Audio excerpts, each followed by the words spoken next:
Hello, everyone. My name is Casey LaDuke, and I'm a member of the Teaching, Training, and Careers Committee for APLS. We're very excited today to have Dr. Colleen Berryessa with us. Colleen, do you mind starting by giving an introduction to yourself and the work that you do? Sure. I'm Colleen Berryessa. I am an assistant professor at the School of Criminal Justice at Rutgers. I have been there for 5 years, I guess. I'll be starting my 5th year as an assistant professor in the fall of this year. And my activities, most of what I do is I teach, I supervise students, both undergraduate and graduate students, and then I do mixed methods empirical research on psychosocial contexts of the criminal justice system. Excellent, thank you. And so, what does it mean to you to be anti-racist in your work in all of these areas? Sure. So I think of anti-racism as a concept that really focuses on active opposition to racism, but also really promoting and actively thinking about racial tolerance and anti-racist tendencies in kind of all the different activities that someone deals with. So as a professor, I definitely think about it a lot as it relates to my mentorship and as to my supervision, and then also to my research and other parts of my job as well. I'm really lucky that we have a really amazing, diverse undergraduate population at Rutgers. We have one of the largest minority populations of undergraduates in the country. And so it's something that is great in the classroom where we end up having a lot of really wonderful and interesting conversations. It really has been wonderful to engage with the students on kind of drawing from their backgrounds and how they think about racial tolerance and how a lot of the problems and inequities we see in the criminal justice system really map onto a lot of these questions of racism, and then how anti-racism can be kind of furthered in the system itself, especially in a lot of the students that I mentor. It's one of the things that when I work with them on projects, both graduate and undergraduate, it's something that I am definitely consciously asking them to involve, whether it be writing up research papers or thinking about literature reviews, and really thinking about how a lot of the questions that we deal with on a day-to-day basis in our research kind of affect these vulnerable populations. There is a lot of ways in which racial tolerance can kind of be integrated into all questions and all kind of parts of research as it relates to the criminal justice system. I think a lot of the things that we talk about have implications to questions that are much, much deeper and much more detailed than kind of the very simple ones often that you see asked by the media, and a lot of the things related to racial inequities that are kind of talked about generally in the criminal justice system. What do you do to support students and trainees who themselves have marginalized identities?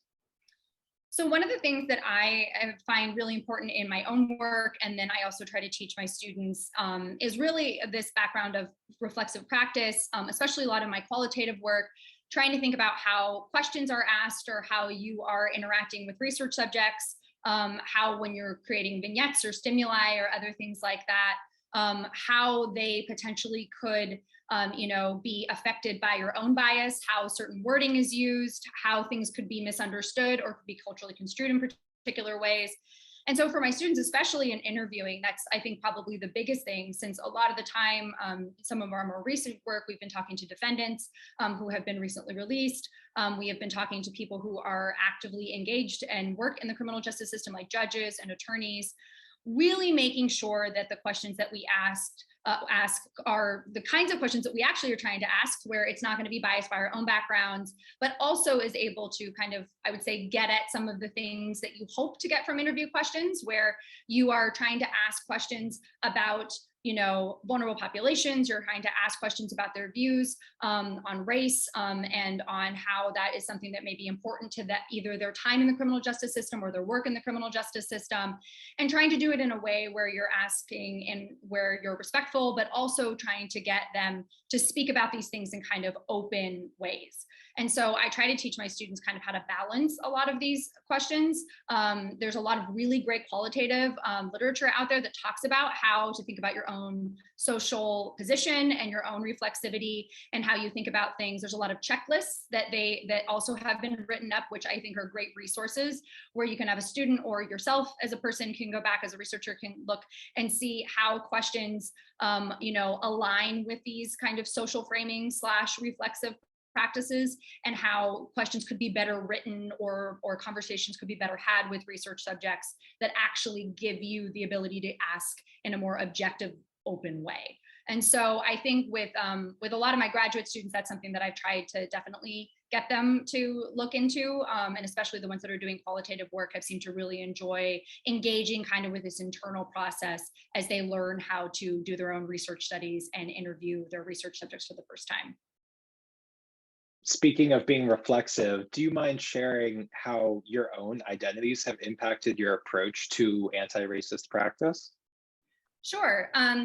So I have a really interesting background. I'm half Hispanic, and my father, was very, engaged with his Hispanic heritage growing up.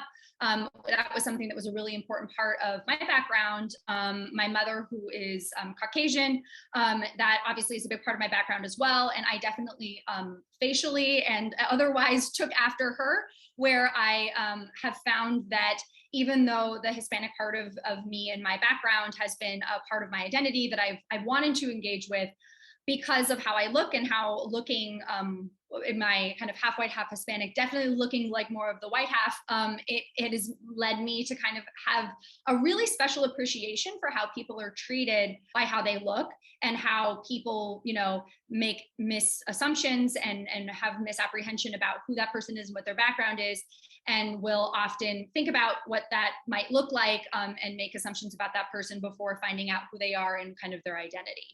And so that's something that has been important to me just because I've always wanted to engage with that part of myself, and I have, but because of the way I look, I feel like I just generally have been treated as, as someone who is white and as someone who is, not necessarily looking to engage with that part of herself, but it is something that's really important to me.